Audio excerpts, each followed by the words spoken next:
Salut, sunt Laura Laurențiu, bucătar și food blogger la lauralaurențiu.ro și mă urmărești astăzi în bucătăria mea de acasă, unde vreau să-ți arăt cum fac eu poate cea mai simplă rețetă cu cartofi pe care și-o poate imagina cineva. Niște chiftele de cartofi rași, pe cât de simple, pe atât de gustoase și de rapide.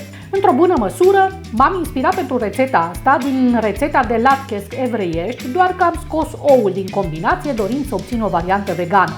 Se fac în doar câteva minute și e sigur că ai toate ingredientele în cămară. Așadar, voi folosi 3 cartofi mari dintr-un soi bogat în amidon, cum sunt cei pentru fiert. Ai mei au avut împreună 550 de grame. Sare și piper negru după gust, 15 grame de amidon din porumb, ulei pentru prăjit. Opțional, se poate pune un pic de ceapă, eu am pus 20 de grame, adică jumătate dintr-o ceapă mică, sau, dacă nu, poate un cățel de usturoi sau alte mirodenii sau ierburi aromatice după gustul tău. Pentru că am hotărât să folosesc și puțină ceapă, prima dată o tai pe aceasta în peștișori, presar foarte puțină sare și cu vârful degetelor o masez ca să se desfacă în fire lunguiețe și subțiri. Repet, folosirea cepei e opțională. Dacă alegi să nu o pui, vei obține niște chiftele de cartofi cu un gust de cartofi prăjiți simpli, deci cât se poate de bune. Pun ceapa deoparte și mă apuc de cartofi. Aceștia sunt. Foarte important, înainte de a mă apuca de treabă, i-am spălat foarte bine și am zvântat coaja. Așa cum am spus, e foarte important să fie cartofii perfect curați, pentru că după decojire nu îi mai spăl deloc, ca să nu pierd amidonul pe care îl conțin, acesta fiind esențial pentru reușita rețetei. Ok, deci curăț cartofii de coajă și îi dau pe răzătoarea cu găuri mari. Încerc să obțin fire de cartofi cât mai lungi. Pun răzătura de cartofi într-un castron, adaug sare și piper după gust și adaug, așa cum am spus deja, amidonul. Amestec totul bine și asta a fost tot. Nu! Era cât pe ce să uit de ceapă. V-am spus deja că e opțională. Practic, chiar și fără ea tot aș fi obținut ceva foarte bun. Acum mă pregătesc pentru prăjire. Pun pe foc o tigaie cu fundul mai gros și torn în ea ulei să fie din abundență, cam de 3-4 degete.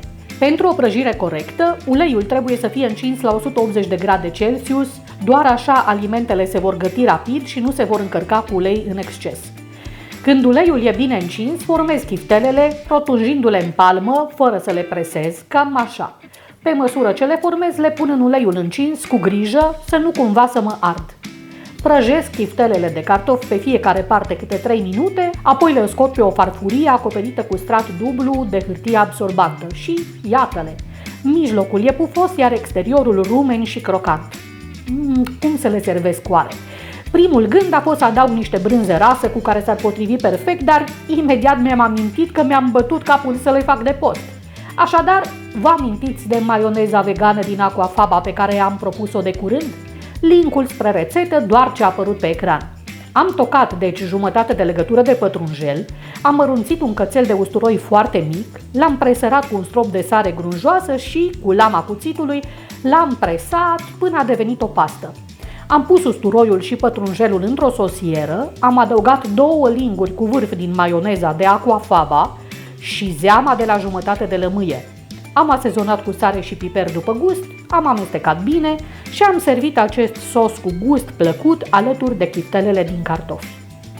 Asta a fost tot, pe cât de simplu, pe atât de delicios. Dacă rețeta ți-a plăcut și ție la fel de mult pe cât mi-a plăcut mie și familiei mele, probabil că vei dori și să o încerci. Cu mai multe informații și cu lista completă a ingredientelor în format text printabil, te aștept în articolul publicat pe blogul meu, iar linkul spre acesta îl găsești atât în descrierea videoclipului, cât și, uite, doar ce a apărut pe ecran. Iar după ce ai încercat la tine acasă această rețetă, probabil că vei dori să o distribui și prietenilor tăi de pe rețelele sociale.